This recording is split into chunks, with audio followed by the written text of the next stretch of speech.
সালামু আলাইকুম রহমতুল্লাহি ওয়া বারাকাতুহু। স্বাগতম প্রত্যেককে আমার চ্যানেলে। আমি হিমেল রানা সাকলাইন। প্রিয় শিক্ষার্থী বন্ধুরা, আজকে বরাবরের মতো উপস্থিত হয়েছি ষষ্ঠ গণিত নিয়ে সরল সমীকরণ অধ্যায় 9 এর অনুশীলনীর 7-এর খ নং প্রশ্নের সমাধান করে দেওয়ার জন্য। এর পূর্বে আমি তোমাদের 7-এর ক নিয়ে আলোচনা করে দিয়েছিলাম, আশা করি তোমরা বুঝতে পেরেছো।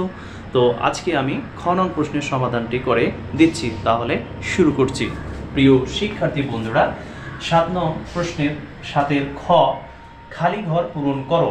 তো ফাঁকা ঘর প্লাস ফাঁকা ঘর ইজ ইকুয়াল 15, ফাঁকা ঘর প্লাস ফাঁকা ঘর ইজ ইকুয়াল 12, ফাঁকা ঘর মাইনাস ফাঁকা ঘর ইজ ইকুয়াল 15, ফাঁকা ঘর প্লাস ফাঁকা ঘর ইজ ইকুয়াল 2।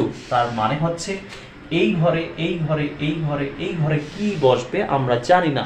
এই কারণে আমরা কি করব, ফাঁকা ঘরের সংখ্যাগুলোকে আমরা চলক হিসেবে ধরে নেব। প্রিয় শিক্ষার্থী বন্ধুরা, যে ধরি খালি ঘরগুলোতে এ, বি, সি এবং ডি বসবে। কি বসবে? এ, বি, সি এবং ডি বসবে। প্রিয় শিক্ষার্থী বন্ধুরা, এখন আমরা এই ফাঁকা ঘরগুলোতে এইভাবে বসায় দেব যে এখানে হবে এ প্লাস এখানে হবে বি ইজ ইকুয়াল 15, এরপরে প্লাস এখানে হবে সি সমান 12 মাইনাস এখানে হবে ডি ইজ ইকুয়াল 15 এবং এটার সাথে এটা যোগ করলে যোগফল হবে 2। সরি, একটু মিস্টেক হয়েছে। তো এখানে প্লাস হবে আর এইখানে হবে মাইনাস। এখানে হবে প্লাস এবং এখানে হবে মাইনাস। তাহলে কি হবে প্রিয় শিক্ষার্থী বন্ধু? এখানে হবে মাইনাস, এখানে হবে প্লাস। তো প্রিয় শিক্ষার্থী বন্ধুরা, 7-এর খ নং প্রশ্নটি হলো খালি ঘর পূরণ করো। তো এই খালি ঘরগুলোতে কি বসবে আমরা তা আপাতত জানি না। তো এইগুলোকে যেহেতু এই ফাঁকা ঘরের সংখ্যা কি হবে আমরা জানি না, সেহেতু আমরা ধরে নিয়েছি, ধরি খালি ঘরগুলোতে এ, বি, সি এবং ডি বসবে। তাহলে সেই মানগুলো আমরা বসাই দিলাম। এখন আমাকে কি করতে হবে? এখন আমাকে সমীকরণ তৈরি করতে হবে। তো এখানে কিন্তু 4টা সমীকরণ হবে প্রিয় শিক্ষার্থী বন্ধুরা।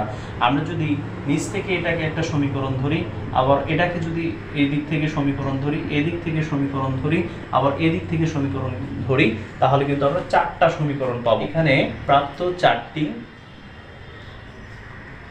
সমীকরণ, এখানে প্রাপ্ত 4টি সমীকরণ পাই। কয়টি সমীকরণ পাই?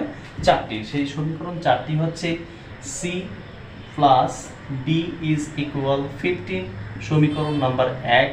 এরপরে আমি যদি নেই ভি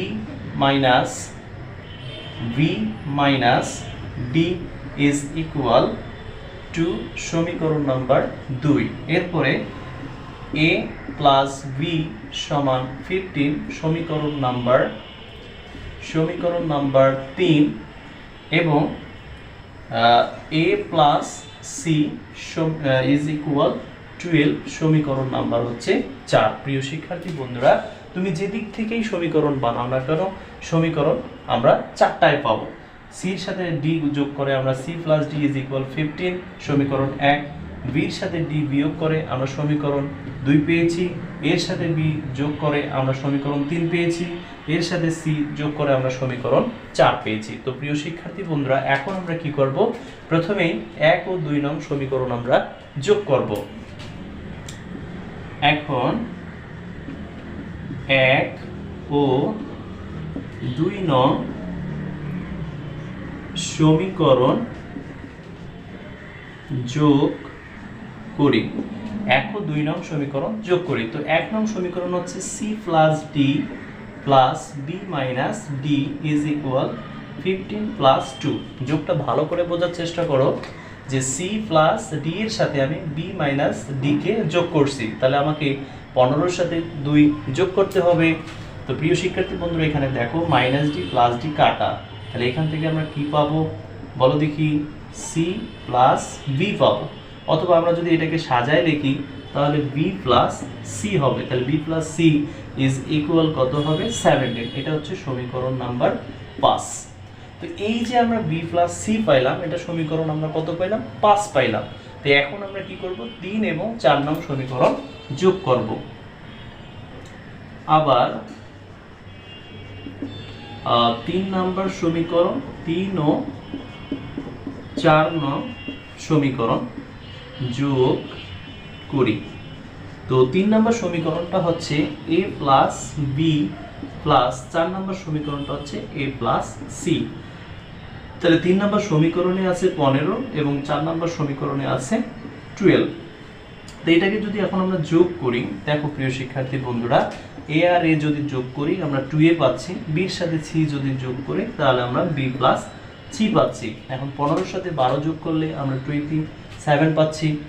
তার মানে হচ্ছে যে এখানে দেখো প্রিয় শিক্ষার্থী বন্ধুরা, এখানে কিন্তু b প্লাস c চলে আসছে, অর্থাৎ b প্লাস c মানে যেটা আমরা সমীকরণ 5 এ পেয়েছি। তো এখন এই 5 নং সমীকরণের মানটা এখন যদি আমরা এখানে বসায় দেই তাহলে আমরা কিন্তু এর মান পেয়ে যাব, বা 2a। তাহলে b প্লাস c এর মান কত প্রিয় শিক্ষার্থী বন্ধুরা? 17। তো প্লাস আমরা এখানে 17 লিখে দেব ইজ ইকুয়াল 27। তোমরা চাইলে সাইড নোট দিতে পারো যে 5 নং সমীকরণ হতে পাই, 5 নং সমীকরণ হতে পাই। তাহলে খুব সহজে বুঝে যাবা যে 17 কোথা থেকে আসলো, যে 5 নম্বর সমীকরণে b প্লাস c এর মান হচ্ছে 17। তো এখন এই 17 2 এর সাথে যোগ আছে, এই 17 2 এর সাথে কি আছে? যোগ আছে। তাহলে এই দিকে গেলে কি হবে? এই দিকে গেলে কিন্তু বিয়োগ হয়ে যাবে প্রিয় শিক্ষার্থী বন্ধুরা। এদিকে আসলে কি হয়ে যাবে? এই দিকে আসলে কিন্তু বিয়োগ হয়ে যাবে। তো এখন আমরা যদি 27 থেকে 17কে বিয়োগ করি প্রিয় শিক্ষার্থী বন্ধুরা, একটু ভালো করে বোঝার চেষ্টা করো, আমি তোমাদের ভালো করে বোঝার সুবিধার্থে দাগ টেনে নিচ্ছি। তো এটার সমাধানটা হচ্ছে, দেখো প্রিয় শিক্ষার্থী বন্ধুরা, যে 2a ইজ ইকুয়াল 27 থেকে যদি 17 বাদ দিই তাহলে পাচ্ছি 10। এখন এর সাথে 2 কি অবস্থায় আছে? গুণ অবস্থায় আছে। 10কে আমরা 2 দ্বারা ভাগ করলে কত পাবো? 5 পাবো। তার মানে আমরা এর মান পাইলাম 5। এখন এর মান আমি 5 পাইলাম, এর মানটা আমি যদি সমীকরণ 5 এ বসাই তাহলে আমি কিন্তু c এর মান পাবো, অথবা 3 এ বসাই তাহলে কিন্তু আমি b এর মান পাবো। এইভাবে ধারাবাহিকভাবে কিন্তু আমাকে a b c d এর মান বের করতে হবে। তো এখন আমরা b এর মান বের করতে যাব। তো b এর মান কিন্তু আমি 5 এ বসালেও b এর মান পাবো। এক কথা, যেখানে b আছে, যে সমীকরণে b আছে, সেই সমীকরণেই তুমি এর মান বসালে মানে b এর মান পাবা। আবার দেখা গেল যে এর মান বসালে c এর মানও পেতে পারো। তো দেখা গেল b এর মান যখন পাইলা তখন c এর মান পেতে পারো বা d এর মান পেতে পারো। এক কথা, যে সমীকরণে যে মানটা বসালে অপর মানটা পাওয়া যায় সেটা তোমাকে করতে হবে। আমি এর মান পাইলাম, তাহলে এর মান যদি আমি সমীকরণ 4 এ বসাই তাহলে c এর মান পাচ্ছি। আবার যদি 3 এ বসাই তাহলে b এর মান পাচ্ছি কিনা? কিন্তু 2 কিংবা 1 এ বসালে তো পাচ্ছি না, তখন আমাকে b এর মান না হয় c এর মান বসাতে হবে। তো এখন আমি কি লিখব? যে 3 নং সমীকরণে এর মান বসাই। আমরা কত নম্বর সমীকরণে এর মান বসাবো? 3 নং এ এর মান বসাই। তাহলে 3 নম্বর সমীকরণটা হচ্ছে যে a প্লাস b সমান 15। তা আমরা যেহেতু এর মান পেয়েছি 5, তাহলে 5 প্লাস b সমান 15। এখন b এর সাথে 5 কিন্তু যোগ অবস্থায় আছে, তাহলে এই দিকে আসলে কি হবে? বিয়োগ হয়ে যাবে। তাহলে আমরা b এর মান পাচ্ছি 15 থেকে যদি 5 বাদ দিই তাহলে 10 পাচ্ছি। তো আমরা b এর মান কিন্তু 10 পেয়ে গেলাম। এখন এই b এর মান যদি আমরা সমীকরণ 2 এ বসাই তাহলে কিন্তু d এর মান পাবো। তো তার আগে আমরা যেহেতু ধারাবাহিকভাবে বের করতেছি, আগে এর মান বের করলাম, b এর মান বের করলাম। এখন যদি আমি c এর মান বের করতে যাই তাহলে কিন্তু আমি b এর মান বসাবো 5 নং এ। কয় নং এ? 5 নং এ। তো আমি 5 নং এ এখন বসাবো যে 5 নং সমীকরণে v এর মান বসাই, তাহলে 5 নম্বর সমীকরণটা হচ্ছে b plus c is equal 17, তাহলে b এর মান হচ্ছে 10। তাহলে 10 প্লাস c সমান 17। এখন c এর সাথে 10 কিন্তু যোগ আছে, তাহলে এই দিকে যদি আমি নিয়ে আসি তাহলে 10 কিন্তু বিয়োগ হয়ে যাচ্ছে। তার মানে c ইজ ইকুয়াল 17 থেকে 10 বাদ দিলে 7 পাচ্ছি। আমি কিন্তু এর মানও পেয়ে গেছি, b এর মানও পেয়ে গেছি, c এর মানও পেয়ে গেলাম। এখন আমাকে লাগবে শুধু d এর মান। এখন আমি যদি 1 নং সমীকরণে c এর মান বসাই তাহলে কিন্তু d এর মান পেয়ে যাব প্রিয় শিক্ষার্থী বন্ধুরা।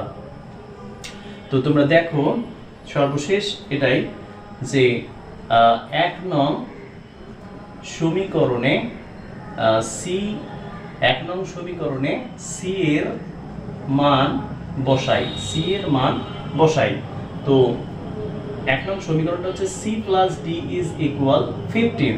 তো c এর মান আমরা কত পেয়েছি 7, তাহলে 7 + d = 15, বা এখন d এর সাথে 7 যোগ আছে, তাহলে এই দিকে আসলে কি হবে 15 - 7। অতএব আমরা যদি 15 থেকে 7 বাদ দিই তাহলে পাচ্ছি 8। তো এটি হচ্ছে আমাদের d এর মান। আমরা তাহলে এর মান পাইলাম, আমরা b এর মান পাইলাম, আমরা c এর মান পাইলাম, আমরা d এর মান পাইলাম। এই মানগুলো এখন আমরা যদি এই ফাঁকা ঘরে বসায় দেই তাহলে কিন্তু এই শর্তগুলো পূরণ হবে, মানে সমীকরণটা সিদ্ধ হবে, সমীকরণ 4টি সিদ্ধ হবে প্রিয় শিক্ষার্থী বন্ধুরা। তো তোমরা লিখবে যে সুতরাং এটা a ধরছিলাম, এর মান কত 5, আমরা b ধরছিলাম, b এর মান কত, b এর মান হচ্ছে 10।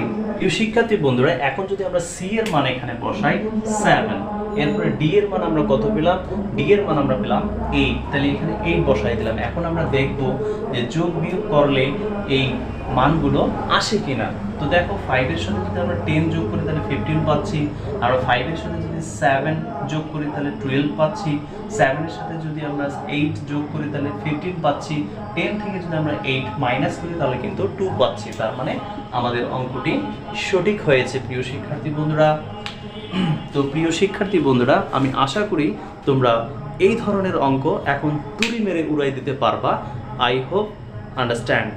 তো প্রিয় শিক্ষার্থী বন্ধুরা আমার কাছে এগুলো খুব ভালো লেগেছে এবং সহজ লেগেছে। তো তোমরা অবশ্যই শুরু থেকে শেষ পর্যন্ত ভিডিওগুলো না টেনে দেখবা প্রিয় শিক্ষার্থী বন্ধুরা। এই কথাটা তোমাদের আমি প্রতিনিয়ত বলে আসছি এবং প্রত্যেকটা কথায় আমার প্রিয় শিক্ষার্থী বলে আমি কথাটা বলে আসছি। তো তোমরা যদি মনে করো যে আমার ক্লাসগুলো তোমাদের ভালো লাগে তো অবশ্যই আমার চ্যানেলটি সাবস্ক্রাইব করবে এবং বন্ধুদের মাঝে শেয়ার করবে, তারাও যেন আমার চ্যানেলে ক্লাসগুলো করে এবং তারা বিনামূল্যেই যেন করে। কারণ আজকের শিশুরাই আগামী দিনের ভবিষ্যৎ, তোমরাই হচ্ছে আগামী দিনের ভবিষ্যৎ।